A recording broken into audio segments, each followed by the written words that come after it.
aspirants, I welcome you all on the YouTube channel of Analyst Ias.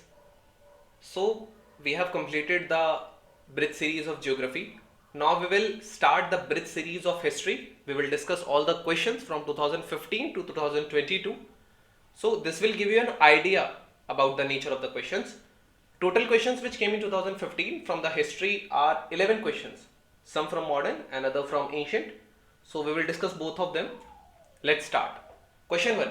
Which of the following kingdoms were associated with the life of the Buddha? Avanti, Gandhar, Kaushal, Magad. Select the correct answer using the code given below. Pause the video, try to answer. So basically, now we'll discuss the answer. The solution is D. Magad, Kaushal, Vaishali, Vajji were the king and regions that the wandering Buddha covered relentlessly. The Jeta garden or the Jetavana was perhaps the best known among the beautiful gardens provided to Buddha's entourage, and it was close to Saraswati, which is the capital of Kaushal kingdom. So by going with this, Kaushal kingdom, and perhaps the second most important monastic resort of Buddha was the bamboo grove in Rajgarh, which was the capital of Magad. So your answers are Kaushal and Magad, which is D, 3 and 4 both. Question number 2. Consider the following statements. The first woman president of Indian National Congress was Sarojini Naidu. The first Muslim president of Indian National Congress was Badruddin Tyabji. Which of the following statements given above are correct? Pause the video, try to answer. Now we'll see the answer.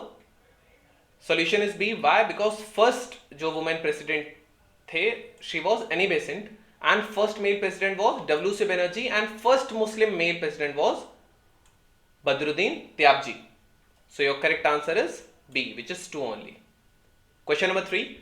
Who of the following organized a march on the Tanjore coast to break the salt law in April 1930?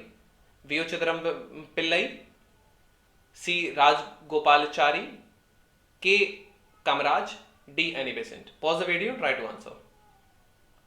So the correct answer to this is B. C. Rajgopalachari. He was arrested in April 1930 for leading a salt march from Trichinopoly to Vedaraniyam at the Tanjore coast. Question number 4. The Government of India Act of 1919 clearly defined separation of power between judiciary and legislature, the jurisdiction of central and provincial governments, the powers of Secretary of the State of India and the Viceroy. None of the above. Pause the video, try to answer. Now we'll see the answer. So it relaxes central control over the provinces by demarcating and separating the central and provisional subjects.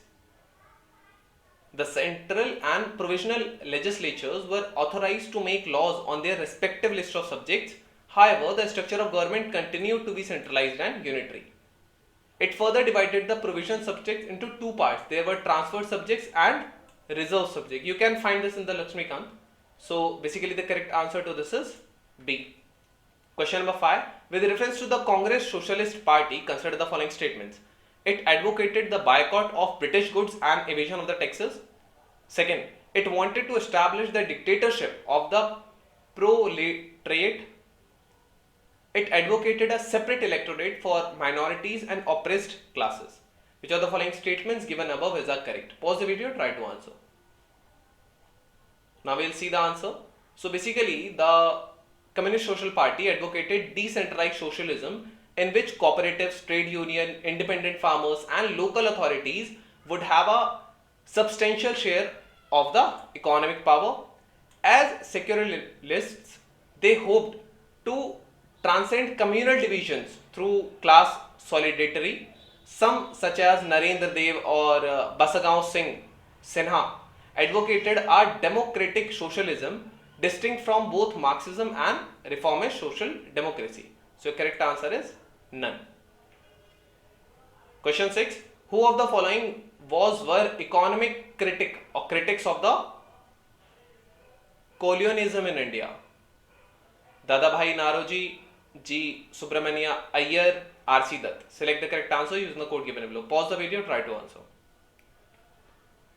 So if you have gone through the spectrum, the correct answer is D, which is 1, 2, 3. You can pause the video and read more about them if you want from here. Basically, the drain theory was also established by Dadabhai Naroji, which increased poverty and lower wages were among the indirect products of the colonial rule according to the Dutt. So these basically all three were economists. Question number 7. With reference to the Rowlatt Satyagraha, which of the following statements is correct? The Rowlatt Act was based on the recommendations of the Sedition Committee. Second, in the Rowlatt Satyagraha, Gandhiji tried to utilize the Home Rule League.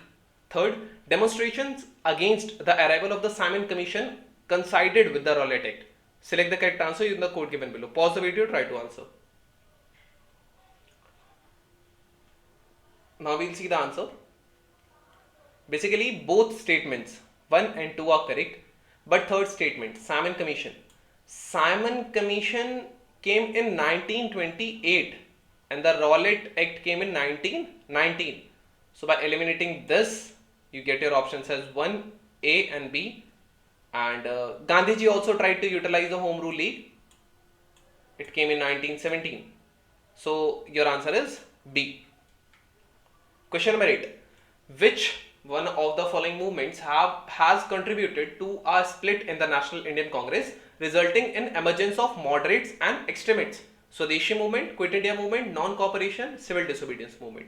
Pause the video, try to answer. Correct answer to this is Swadeshi movement. Why? Surat split was due to disagreements between the moderates and extremists. Surat split happened in 1970. Okay, regarding the methods of protest against the partition of Bengal. 1907 actually the Surat split occurred in. Next, because moderates and extremists reunited in the Lucknow session in the 1916, which was before the non-cooperation, Quit India and civil disobedience movement. So your answer is A. Question number 9. With reference to Indian history, which of the following are the essential elements of the feudal system? A very strong centralized political authority and a very weak provincial or local political authority. Second, the emergence of administrative structure based on control and possession of the land. Third, creation of the lord-vassal relationship between feudal lord and his overlord. Select the correct answer using the code given below. Pause the video, try to answer. So basically, the terms feudalism and feudal system was generally applied to the early central Middle Ages, the period from the 5th century when the central political authority in the Western Empire disappeared, to 12th century when the kingdoms began to emerge as an effective centralized unit of the government. The period is claimed as 9th to 15th century by the Wikipedia. Broadly defined, it was a way of structuring society around relationships deprived from the holding of the land in exchange of service or labor. Use of the term feudalism is to describe India applies a concept of medieval European origin, according to which the landed nobility held land from the crown in exchange for military services, and vassals were in turn tenants of the nobles or peasants, while the peasants were obliged to live in their lord's land and give them homage, labor and a share of the produce, notionally in exchange of military protection just. The term Indian feudalism is an attempt to classify Indian history according to the European model. From there the word feudalism comes. Feudalism in its various forms usually emerged as a result of decentralization of an empire, especially in the Carolingian empires, which both lacked the bureaucratic and infrastructure necessary to support the cavalry without the ability to allocate land to these mounted troops. So the correct answer is B, which is statement 2nd and statement 3rd. Question 10. Consider the following pairs: medieval Indian state and the present region, Champaka Central India, Durgara Jammu, Kuluta Malabar. Which of the above pairs is correctly matched? Pause the video, try to answer. Now we'll see the answer. So basically, the 9th century saw a rise of number of hill states in the Himalayas, some of which maintained their identity until the recent years despite their ways with each other and frequently raids from the men of plains. States such as the Chamba in Himachal Pradesh. So first statement is incorrect, you can eliminate it. Next is Durgara, it is in Jammu. Second state is correct. Next, Kuluta, it is in Himachal Pradesh and not in Malabar. Therefore, your answer is B, 2 only. Question number 11. Consider the following.